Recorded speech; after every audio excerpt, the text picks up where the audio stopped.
Hello and welcome to another outdoor shave with me, Tobin. Today I'm at a Magnolia park that is beginning to bloom. Different types of magnolias are here. This park is all about the magnolias. And when this place is in full bloom, it's beyond description.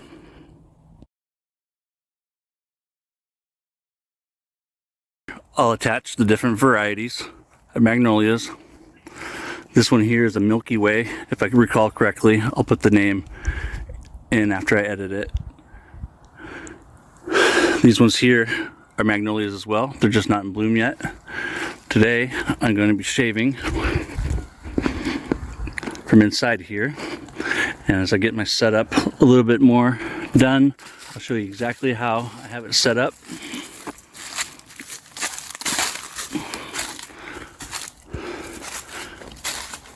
But this is where I'll be, inside the magnolias, and the hope and the intent is to come back when this is all in bloom. You can see you got some new growth coming right there.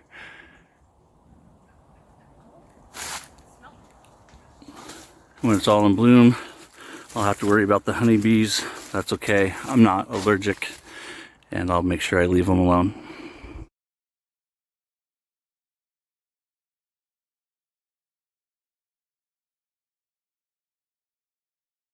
Setup today inside the magnolia trees.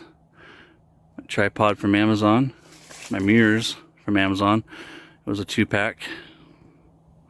They're amazing. It was $8 for the two of them, so basically $4 a piece, and I hope they look as crystal clear as they are because they're amazing. They really are. They're just, I couldn't believe what I got for the price. Here we go. To knock out two birds with one stone again today, I'll be using two techs. Since I last saw you, I ordered another little travel sheath thing. I realized last week that I could use another one for these shaves where I'll be using two razors. I think in the beginning of my video series, I'll be doing that more often than not for a little bit with these outdoor ones especially.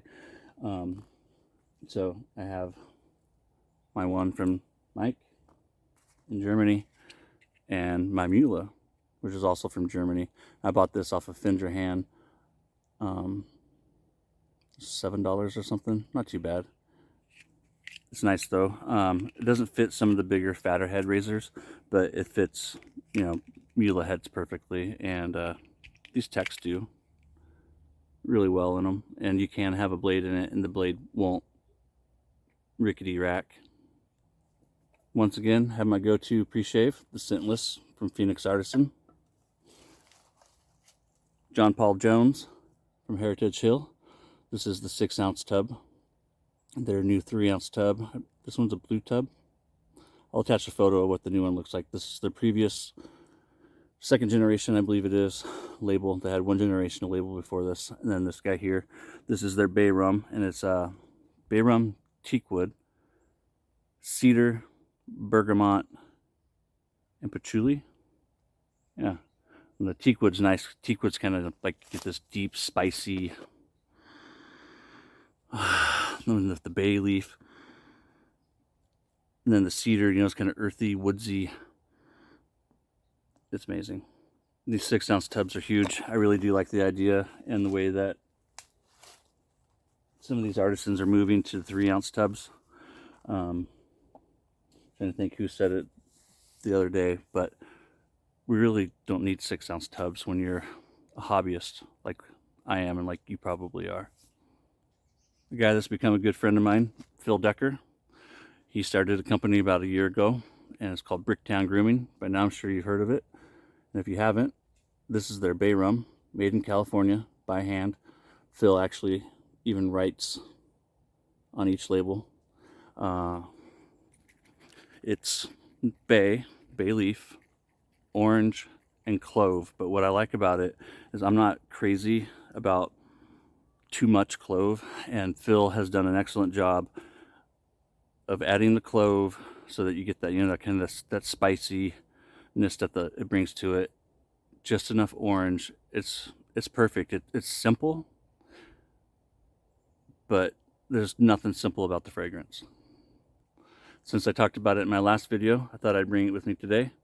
I have the Duke from Simpson. This is their platinum synthetic grade bristles. Today in my techs, I'll be talking a little bit about and doing a head-to-head. I've actually done these head-to-heads before with these blades, and actually with all the blades that Gillette has recently switched over the last few years. I'll talk about that once I get going with the shave. So something that Gillette did, and it's twofold. One, to cut back on costs, and then two, what they did is, this is the old Perma-Sharp.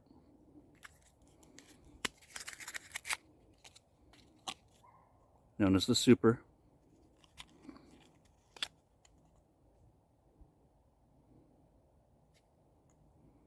All the new ones, and they've done this with virtually every single blade that I can think of, they went with the laser etching. And the reason why they went with this laser etch is the laser etching is harder to counterfeit, and that's why they did it. They did make a few different changes with the packaging.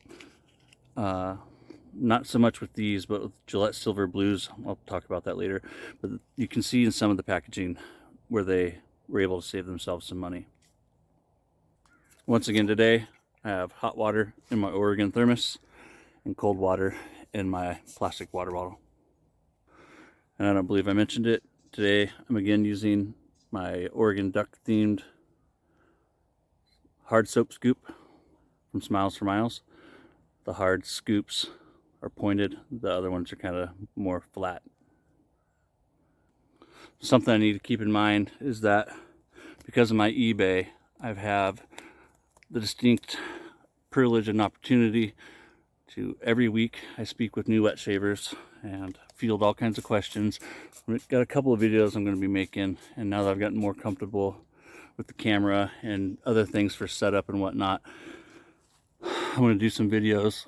I get all kinds of questions from people all the time. You know, how do I clean this razor? How do I do this with this razor?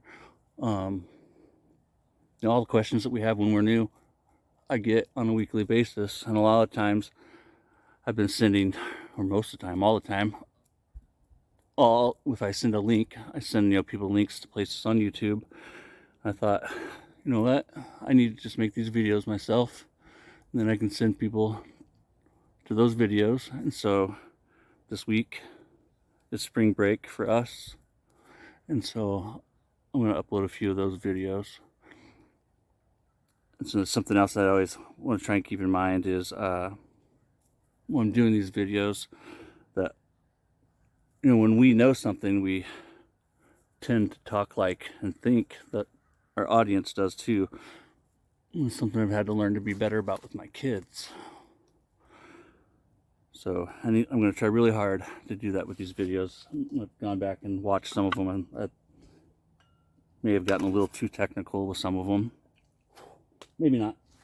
I don't know. But I want to try and keep it not too technical and stay dialed in. And speaking of dialed in, got my pre-shave, my brush. I'm going to wet the face a little bit more, and we'll start whipping up some lather.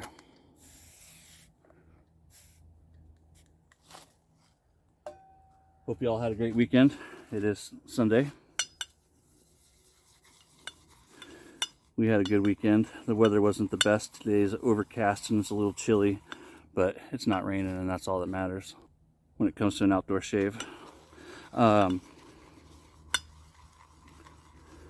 So today's soap is John Paul Jones, and it's actually really cool. I knew a little bit about John Paul Jones prior to today, but in preparation for this shave, I did a Google search and learned a few things. He served for Great Britain from 1760 to 1776. Navy man. He's known as the often considered, well, he's a pirate, a patriot, and often is considered the father of the U.S. Navy. And in 1776 is when he started his service to the United States of America and left Great Britain. He served US until 87, 76 to 87. The Russian Empire at that time was in the middle of a conflict with the Ottoman Empire, the Turks, and Catherine II, aka Catherine the Great, wanted his help, and so he went and served them for about a year. And from what I understand, it wasn't the best experience for him, personally. If I'm ever wrong with any of this stuff, guys, please correct me in the comments. But it didn't work out so well, and I won't go into that too much detail. I just thought it was really interesting when I learned that today, that he served not only the United States and Great Britain, but also the Russian Empire. And it was short-lived. Like I said, he had a lot of trouble there with different things, as you could probably imagine. Got actually really ugly for him, what I read. He died in France. They sent his body, his remains, from Paris back here to Annapolis, Maryland, where there's a naval academy and apparently a cemetery. And he was entombed there in Maryland, and he died in 92. He was 45 years old, which I'm 44. I'll be 45 April 1st. Yeah, I'm a fool's boy. Making sense now, right? Now you got it figured out. Now you know why I'm the way I am. A red-headed ginger born on April 1st. As my friend Homer would say, nope. All right. So, in my razors today, I have my Argentina Tech and my France Tech. In the France, I have the Super, which is the one with the black ink, the older style.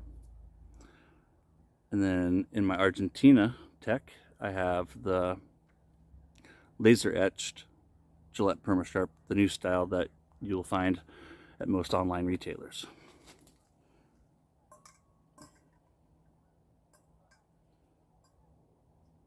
Let's start it off with my French.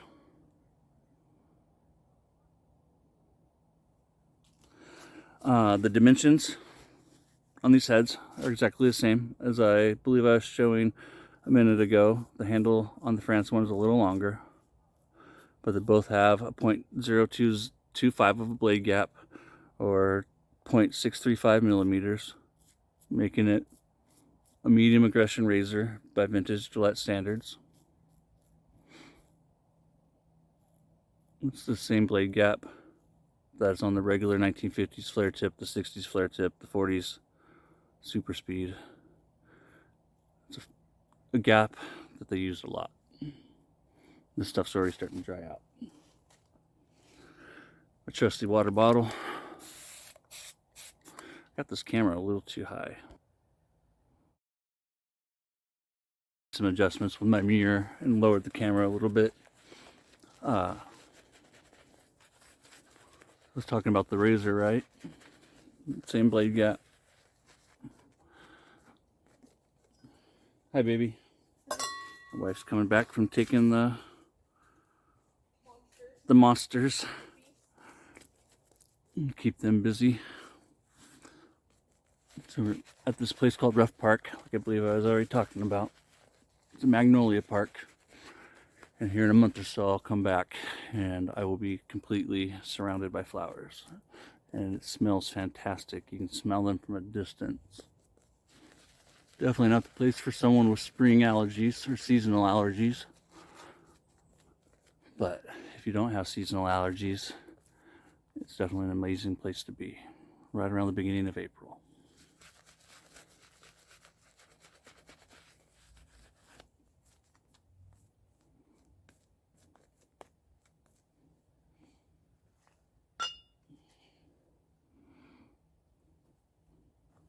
This soap from Heritage is a harder soap, so it does last longer than a lot of soaps on the market.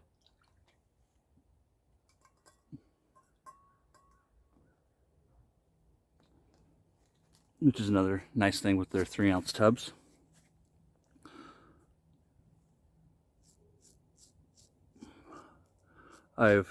When Gillette started switching out the blades, I did all kinds of comparisons. In fact, one of the reasons why I bought a second Rockwell was exactly for this. And so I have 2 techs from the 50s that are both ball end that are identical. One's gold, the other's nickel. So I use them. I have a collection of Mercurs, and so I use a couple of different Mercurs. We're focusing on identical blade gaps and whatnot, right? And then I also wanted something that was more aggressive though than those 2 razors. And I love my Rockwell 6C. I bought it when it first came out, and so not only did I just simply want the stainless steel after falling in love with the chrome. To be honest, when they first came out, I was kind of thought it was gimmicky. And then I learned once again that how wrong I often am, because it wasn't gimmicky. It was super cool. That's actually when Rockwell did that. That was like the first new razor patent for safety razors in a very long time that had actually been issued and approved, because it was that innovative. And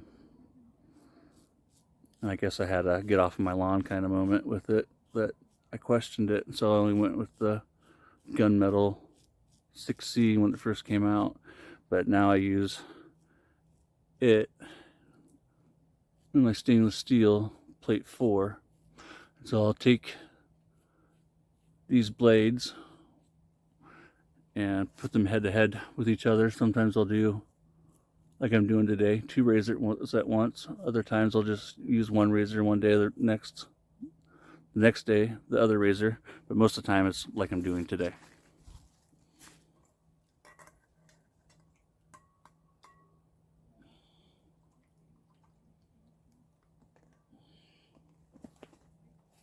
And in my experience, these 2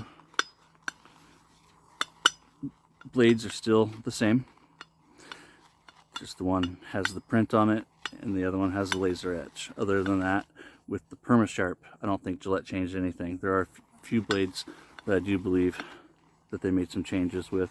Most noticeably is the Menorah Platinum. It came in the pink box and had a platinum coating, and then now it comes in a yellow box and has a PTFE coating, which is cheaper than platinum, and it's arguably not as good as platinum.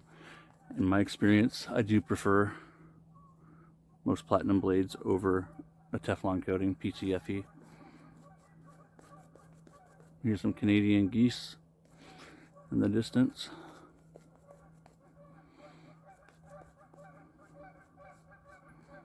The soap smells so good.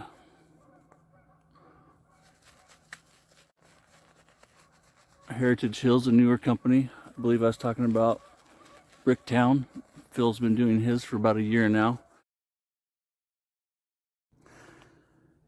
And no quarter. So in the Caribbean, going with the France PermaSharp Super, in the Caribbean, piracy was a thing for like over 300 years. Ooh, got a little too loose there. For over 300 years. And the term no quarter came from when they capture people.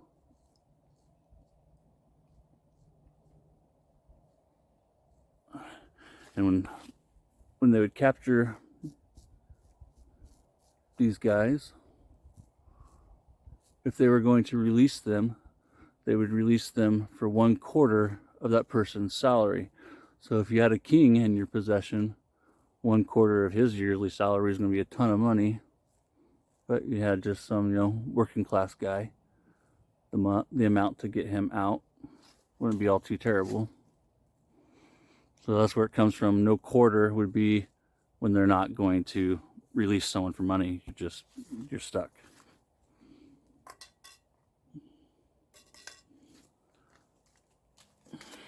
So no quarter basically means you're SOL. And give me a second, I'm drying out quickly again here. Pop, pop, pop.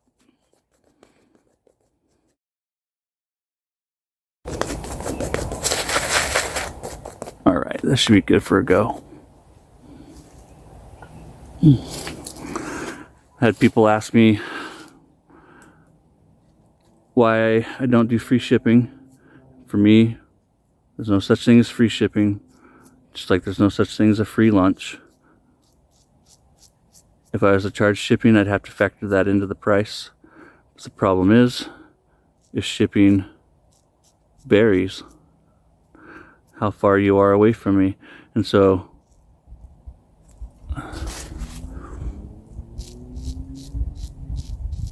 there's no such thing as free shipping. Somebody's paying for it. Either you pay for it, the wind's blowing my mirrors. Either you pay for it with the inflated price, and there's of course places like Amazon, which I have, Prime. You pay what, $13 a month, and you get free shipping. It's not free shipping. Free shipping does not exist. And so by doing it this way, someone who lives in Texas is going to pay, $5. Someone in Australia is going to pay $13, $18. Talking about, mailing a razor.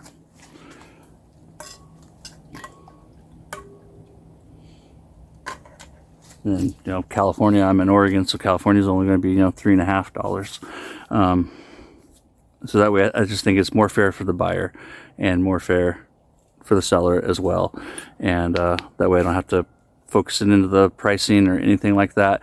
And, to be honest too, I've actually found before where in the beginning I did do free shipping, but then I'd run into a problem of that. A good example is I sold a guy a razor, packed it up, I was going to put it in the mail the next day, and then an hour or two later he bought another razor, and so at that point I couldn't really do anything about it because the whole eBay system works. I would have had to refund him his money, yada yada. And so I just learned that overall there's a lot of advantages to just upfront doing some cleanups now, charging for shipping. I'm having a really bad squirrel day. My mind's all over the place.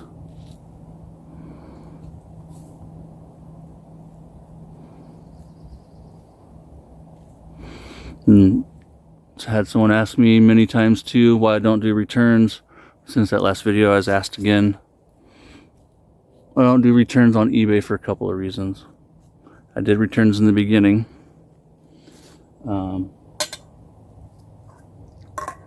But what I found is again, going back to what I was saying with new wet shavers, 2 different occasions before I changed my return policy.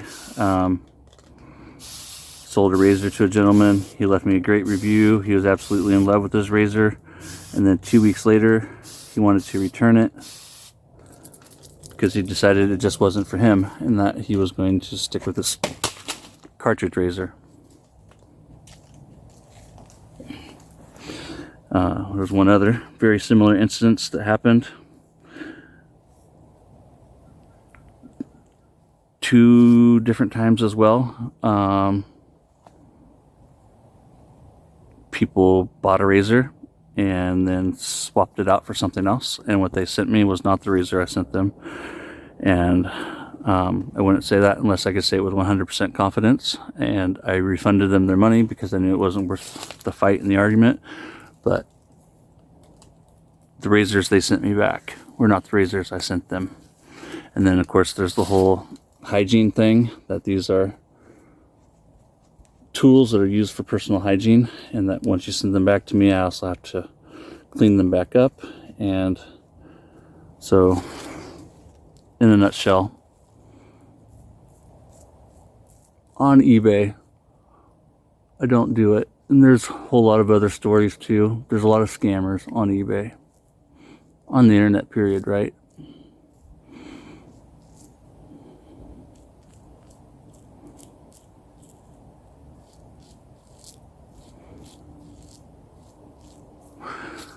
So once again, I can't tell any difference between these two blades. I believe they are the identical blades that Gillette just switched to the laser etching to make it harder for people to counterfeit their blades. Let me get cleaned up and I'll start my post. So once again, today's soap was John Paul Jones, and if you haven't tried a bay rum, this is a good place to start.